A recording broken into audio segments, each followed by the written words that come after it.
मेरे watch me.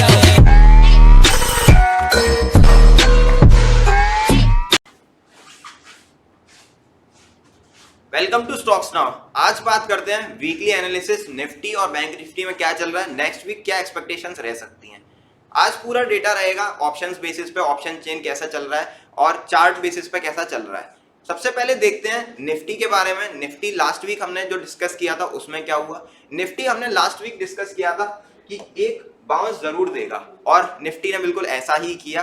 Congratulations to you and मी।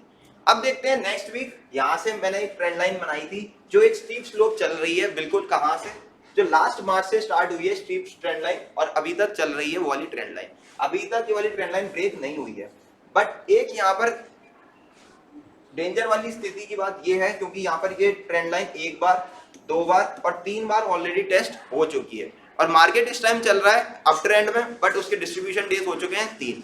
जब distribution days 3 हो जाते हैं तो क्या होता है, अगर एक और डिस्ट्रीब्यूशन भी बढ़ता है तो मार्केट किस में आ जाएगा, न्यूट्रल ट्रेंड में। न्यूट्रल ट्रेंड में आएगा तो ये वाला ट्रेंड लाइन को ब्रेक करना मार्केट के लिए आसान हो जाएगा। क्यों हो जाएगा, क्योंकि मार्केट में एफआईआई डीआईआई डेटा जो अभी आपको मिल रहा है, एफआईआई मतलब फाइनेंशियल फॉरेन इन्वेस्टर्स जो इंडिया में इन्वेस्ट कर रहे हैं, डीआईआई जो म्यूचुअल फंड हाउसेज हैं इंडिया के, वो जो इन्वेस्ट कर रहे हैं। अगर एफआईआई डीआईआई पैसा निकालने लगे और न्यूट्रल में जैसे ही आएगा तो वो अपना पैसा निकालना जरूर स्टार्ट कर देंगे। एफआईआईज में अभी भी थोड़ी थोड़ी सेलिंग की संभावना बढ़ती जा रही है क्योंकि वो लोग अभी स्टॉक्स में भी और कैश में भी, दोनों चीजों में हमेशा ही अभी सेलिंग की पोजीशंस बनाते जा रहे हैं। अब देखते हैं 3 बार ट्रेंड लाइन आ चुकी है मंथली में, बट अभी जहां पर मंथली क्लोजिंग चल रही है ये अपने ऑल टाइम हाई के पास पहुंच चुका है।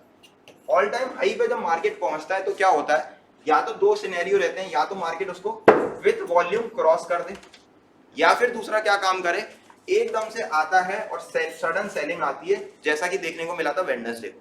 सडन सेलिंग आई, मार्केट ने 17,650 पर जाके सपोर्ट लिया और सपोर्ट लेने के बाद next day direct gap up opening दी।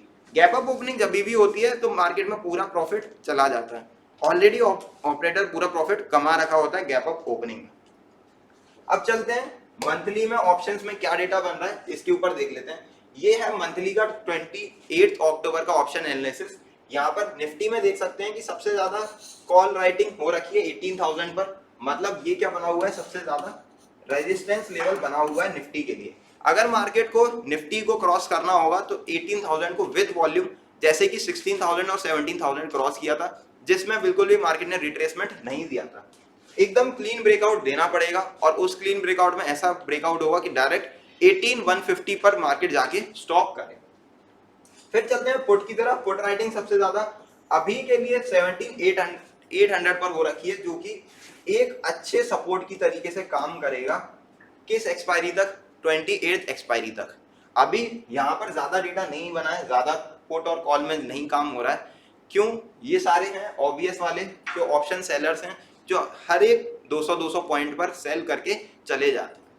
ये काम है उन लोगों का। अभी देखते हैं जैसे रिटेलर्स क्या करते हैं आगे के टाइम में, आगे वीक में कैसा रहता है, ये पूरा डिस्कशन वीडियोस में, डेली वीडियोस में आपको मिल जाएगा। अब चलते हैं और स्मॉलर टाइम फ्रेम में वीकली एनालिसिस पर। वीकली में देखते हैं, वीकली में भी यहाँ पर अभी कोई भी दिक्कत नहीं है। क्यों नहीं है, अभी इसके पास मूविंग एवरेज जो चल रहा है ये भी दूर है, दूसरा मूविंग एवरेज भी दूर है और आराम से मार्केट ऊपर सस्टेन कर रहा है। एक दिन मार्केट, एक वीक मार्केट लास्ट वीक नीचे आया, बट इस वीक पूरा से उसने बाउंस कर दिया, जैसे कि लास्ट वीकली एनालिसिस में बात भी हुई थी। अब चलते हैं नेक्स्ट वीक में क्या रह सकता है। नेक्स्ट वीक अगर मार्केट ऊपर की साइड क्रॉस करता है 7,960 बोल सकते हैं, 7,960 विद कंफर्मेशन क्लोज करता है, मतलब एक दिन की क्लोजिंग हो जाए 17,960 से ऊपर, तो हम ऊपर की साइड बैठ सकते हैं। किसकी साइड बैठ सकते हैं, 18,100 एक टारगेट के लिए हम या तो कॉल बाय कर सकते हैं या फिर पुट को सेल कर सकते हैं। इस टाइम पर पुट को सेल करना ज्यादा सही रहेगा क्योंकि विक्स ऑलरेडी हाई चल रहा है। मार्केट में ग्रीड वर्सेस फियर का ऑलरेडी हाई पर चल रहा है मार्केट। अब चलते हैं नेक्स्ट डेली एनालिसिस पर, और टाइम फ्रेम कम कर दिया। पहले मंथली डिस्कस किया था, फिर वीकली, अब चलते हैं डेली पर। डेली पर जैसा देख सकते हैं कि यहाँ पर एक बियर इनगल्फिंग कैंडल बनी थी वेडनेसडे को। बियर इनगल्फिंग कैंडल का मतलब ये है कि ये जितना भी ट्यूसडे वाली कैंडल थी उस सबको खत्म कर दिया था वेडनेसडे वाली candle, but all of a sudden एक गैप अप ओपनिंग होती है, वो भी 1% से भी ज्यादा की गैप अप ओपनिंग, जो मार्केट सस्टेन नहीं कर पाया एट द एंड आते आते 17,850 पर बहुत ज्यादा स्ट्रैंगल बने हुए थे। स्ट्रैंगल बनने का मतलब है कॉल भी सेल कर दिया और पुट भी सेल कर दिया, इसलिए वहां पर ब्रेक करना मार्केट के लिए बहुत ही ज्यादा मुश्किल हो गया था और मार्केट ने उसके नीचे ही क्लोजिंग दे दी।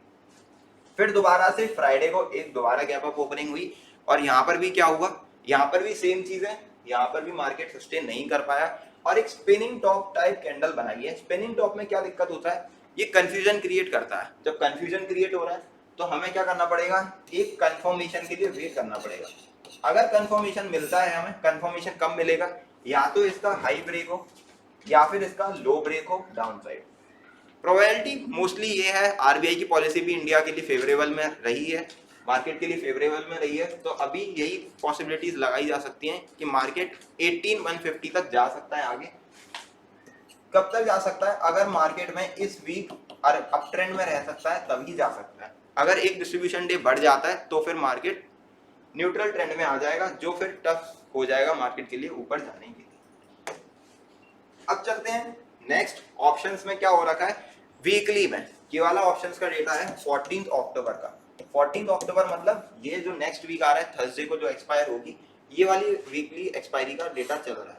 यहाँ पर दोबारा से 18,000 पर बहुत ज्यादा कॉल राइटिंग हो रखी है, मतलब 14 अक्टूबर तक 18,000 को क्रॉस करना है तो विथ वॉल्यूम क्रॉस करना होगा। वैसे भी जब भी कोई 1000 लेवल 500 लेवल होता है तो साइकोलॉजिकल लेवल होते हैं, साइकोलॉजिकल लेवल होते हैं, वहां पर क्या करता है रिटेलर समझता है कि ये क्रॉस नहीं हो पाएगा, और जब ऑपरेटर जब इसको क्रॉस कराता है तो विथ वॉल्यूम क्रॉस कराता है कि मार्केट इसको एक बार क्रॉस कर देगी तो वापस टेस्ट करने नहीं आए। आपने हमेशा देखा होगा मार्केट मूवमेंट ऐसे करता है, एक पहले ऊपर जाएगा फिर नीचे आएगा, थोड़ा फिर ऊपर जाएगा फिर नीचे आएगा, कभी डायरेक्टली ऊपर नहीं जाता या फिर डायरेक्टली नीचे नहीं आता। अब देखते हैं पुट की साइड कहां पर पुट राइटिंग सबसे अच्छी हो रखी है। 9.5 लाख ऑप्शंस राइट हो चुके हैं 17,800 पर। तो इस वीक में 17,800 से लेकर 18,000 ये दोनों इंपॉर्टेंट लेवल रहेंगी। नीचे की साइड क्रॉस होता है 17,800 तो एक ऑप्शन बाइंग की सबसे अच्छी ट्रेड बनेगी पुट की साइड, और अगर ऊपर की साइड 18,000 क्रॉस होता है तो ऑप्शंस में कॉल बाय करने की सबसे अच्छी ट्रेड बनेगी।